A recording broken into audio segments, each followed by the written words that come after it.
साधकों, स्वागत है आप सभी का स्वर विज्ञान की इस खास श्रृंखला के 5वें भाग में। आज हम जानेंगे कि किस तरह आप स्वर विद्या का उपयोग धन प्राप्त करने में कर सकते हैं और साथ ही यह विद्या विभिन्न बीमारियों जैसे बुखार, हाई बीपी, लो बीपी, ज़्यादा ठंड लगना, कफ या पित्त की दिक्कत, इन सब के निवारण में आपकी मदद कैसे करती है। तो आइए सबसे पहले जानते हैं धन प्राप्ति के लिए स्वर विज्ञान का प्रयोग। मान लीजिए आपका पैसा कहीं अटक गया है और सामने वाला व्यक्ति लौटाने को बिल्कुल भी तैयार नहीं है।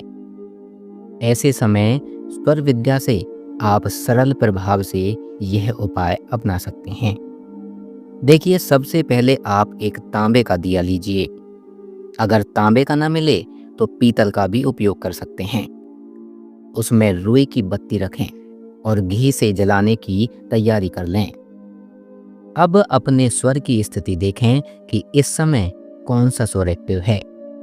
जिस भी स्वर से आप सांस ले रहे हैं उसी से गहरी सांस अंदर खींचनी है और कुछ क्षण के लिए रोककर मन ही मन यह कहना है, फलां व्यक्ति यानी उसका नाम लें, मुझे मेरा पैसा लौट आ रहा है। यह सोचते हुए दिया जला दीजिए और उसे दक्षिण पूर्व दिशा यानी साउथ ईस्ट दिशा में रख दीजिए। अगर सूर्य स्वर यानी दाहिनी नासिका चल रही है तो बायां स्वर उंगली से बंद कर लें और सूर्य स्वर से सांस खींचकर यही संकल्प करें।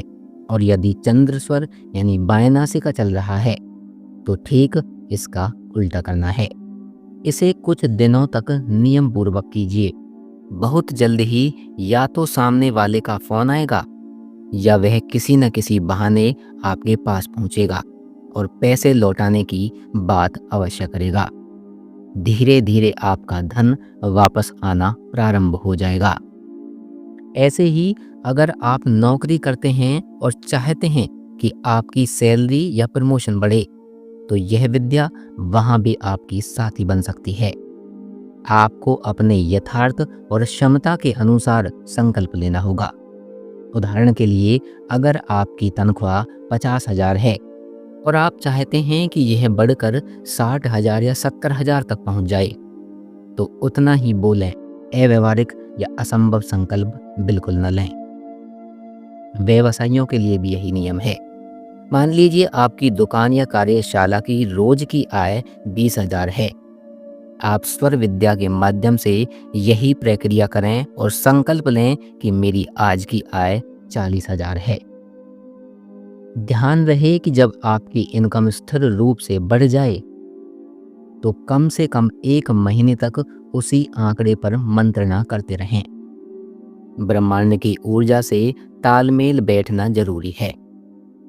अचानक बहुत अधिक छलांग लगाने की कोशिश ना करें, नहीं तो फल नहीं मिलेगा।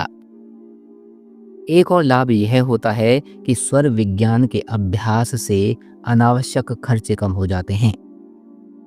इसलिए अगर परिणाम थोड़े विलंब से भी आए तब भी आपके धन का नुकसान रुक जाएगा।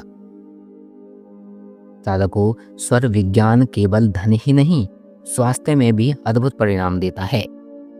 ऐसे हाई बीपी, हमेशा चंद्र स्वर यानी बाएं नासिका से सांस लें। कुछ ही दिनों में दबाव सामान्य होने लगेगा, हाई बीपी सामान्य हो जाएगा। लो बीपी में क्या करना है? ऐसे समय केवल सूर्य स्वर यानी दाहिनी नासिका को सक्रिय करें। ऊर्जा बढ़ेगी और दबाव सामान्य होगा। बुखार में क्या करना है? जब सूर्य स्वर अधिक चलता है तब शरीर में ताप चढ़ता है। ऐसे समय चंद्र स्वर को सक्रिय कर दीजिए। धीरे धीरे तापमान घटने लगेगा। अगर ठंड अधिक लगती है तो चंद्र स्वर को बंद करके सूर्य स्वर से सांस लीजिए। 5 मिनट में ही शरीर में ऊष्मा का प्रभाव बढ़ने लगेगा।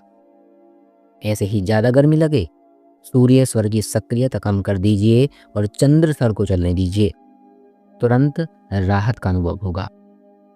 आपको जुकाम हो गया है, कफ हो गया है, देखिए अधिकतर लोग चंद्र स्वर ज्यादा सक्रिय रखते हैं। इसके लिए सूर्य स्वर को सक्रिय कर दीजिए। इससे बलगम और कफ कम होने लगेंगे। बच्चों को अगर अक्सर जुकाम होता है तो उनकी बाईं नाक यानी चंद्र स्वर को हल्का सा बंद कर दीजिए। कुछ ही समय में उन्हें आराम मिलने लगेगा। साधकों, कई लोग शिकायत करते हैं कि सुबह ठीक से पेट साफ नहीं होता, चाहे कितनी भी दवा या घरेलू उपाय कर लें। इसके लिए स्वर विद्या एकदम सटीक उपाय है। देखिए, जब भी वॉशरूम जाएं, यह ध्यान रखिए कि सूर्य स्वर यानी दाहिनी नासिका आपकी सक्रिय होनी चाहिए।